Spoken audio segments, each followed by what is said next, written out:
Hello, everybody. Dan Tomaszewski here. Hope all is well. Welcome to our Everything MSP Take 5 pop-up video. I'm delighted to have with us Danny Jenkins, the CEO and co-founder of ThreatLocker, a leading cybersecurity company. And we're going to talk a little bit about cybersecurity and the implications to MSPs. First and foremost, Danny, thank you for joining us today. Thank you for inviting me, Dan. Appreciate it. We appreciate your time and, of course, your expertise. You've been in the channel for quite some time, and we just love all that you guys do. First and foremost, just to begin, can you give our audience a brief overview of ThreatLocker and ultimately your core mission in the cybersecurity space? Yeah, so ThreatLocker is an endpoint protection platform. Our mission when we set out was to change the dynamics of endpoint security from default allow to default deny. So essentially what is now known as zero trust. Because we believe when you do security properly and when you do it with a zero trust, it doesn't have to be difficult. It should reduce your operation time. It should reduce your downtime. It should reduce your improve your user experience. And that was our goal and our mission, to make it easy, make it viable, and make it for all businesses, not just big enterprises. Excellent. And so when you think about the space that MSPs are in right now, and all the changes that are taking place, what do you think are the biggest challenges that MSPs are faced with when it comes to securing their networks and data? So I think the difficulty is quite often that there's so many products out there and there's so much noise. It's hard to know what MSPs, it's hard to know what should I be doing and what shouldn't I be doing. And Sure. Also that they have to deal with the fact that their customers don't necessarily appreciate that they're under there's an attack vector, that they're going to get hit at some point. And MSPs need to figure out, how do I communicate with my customers? How do I show them this is real? And how do I show them the real threats? Yeah, because I think a lot of times, MSPs and most specifically their clients, their mindset is, well, nothing has happened to this point. Things have been fine. We've never had any kind of attack or any kind of incident. So, why do I need to make this investment?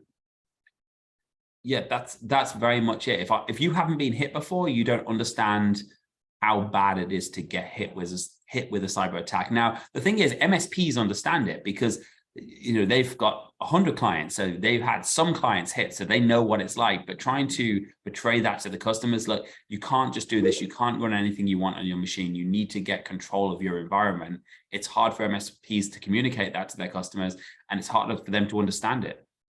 Right. And so what are some things that, when you take a look at the specific benefits of ThreatLocker, can you give us, an overview of what those benefits are to MSPs and their clients? So ThreatLocker it's really about only allowing the software you need. Because when we think about ransomware and we think about cyber attacks, they ultimately almost always use software. Whether they use software that's already on your machine or they use software such as malware or remote access tools. So what ThreatLocker does is it puts you as the MSP in control as to what software is running in your client's environments. You say, this is the software they need, nothing else can happen. And the benefit is we keep track of what's required to run that software. So you just have to say, if I want new software, I approve it. The benefit ultimately is stopping ransomware. And it doesn't matter whether it comes in from the RMM or whether it comes in from a user opening an email attachment. Ultimately, something's going to come in. And when you block everything by default and you ring fence the applications you do need, then you take away the risk of software being weaponized against you and bad software being used on your environment. We also get into taking away admin permissions, only allowing certain programs to run as an admin. And controlling network traffic in and out of your environment, every endpoint, no matter where it is. And we do it very, very centrally and very easily. The benefit to the end user is they've got a cyber secure environment. Benefit to the MSP is they can see all of their controls in one place. They can help get their users compliant. More importantly, they can stop cyber attacks using zero trust and take away downtime and user problems from users just doing things on their machines they shouldn't do. Right. Of course, most users want full reign, right? And unfortunately, you take a look at that. Of course, convenience or security. You can't have both, right? And but ThreatLocker does provide some huge value in being able to make it less painful for end users, especially when it comes to being able to allow maybe updates for certain applications, correct? Yeah, and if you go back 15, 20 years ago, all users were local admins of their machines. MSPs didn't have to come in and put their password in. And thankfully, we've got away from that. And in most cases now, the end user isn't a local admin. So the user expects the MSP needs to help them to install some software. Other software, and it tends to be the worst software, doesn't need MSP assistance. Now, what ThreatLocker has done is that we said, look, all software needs to get approved by the IT department. And the IT department is the MSP. So when a user needs to run something new, they can now request it. Now, the convenience is where we are without ThreatLocker is sometimes the IT department needs to put their password in and sometimes they don't. Where we are with ThreatLocker is all the time, if the software isn't approved by the MSP, then the end user needs to request permission, but they get a very convenient pop-up. They can request it from the MSP, and the MSP can do all of the steps at once. They can say, you can run this software. It doesn't need to see your files, so it can't see your files, and you can install it as an admin for the next day. The nice thing about this is the first user that requests software, they can approve it. The next user doesn't have to go through those steps. So they can say, okay, I've approved it for all of my clients or just this client. And then it's seamless for every other user going beyond that. So, well, we've gone from half the software needing admin permissions to no software being able to run from half that isn't trusted. The reality is now the process is more streamlined, smoother, and you don't have to put your admin credentials in.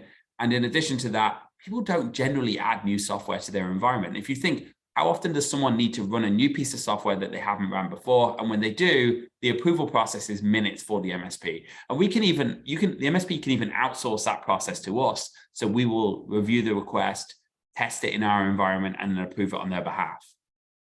Well, that's awesome. And you know, and that I think ultimately, you know, when you have that client that says, hey, I want full access, or I want specific people to have full access. And, you know, once you get them to understand all those implications, and once they do get that, you're providing some value, a huge value, I should say, from a perspective of there is some compromise to, you know, you're not saying no, you're just saying, here's a better way of doing it. And that's awesome. So, you know, in just our final few moments here, what advice would you give MSPs that are looking to enhance their cybersecurity capabilities in a mission of providing better protection for their clients?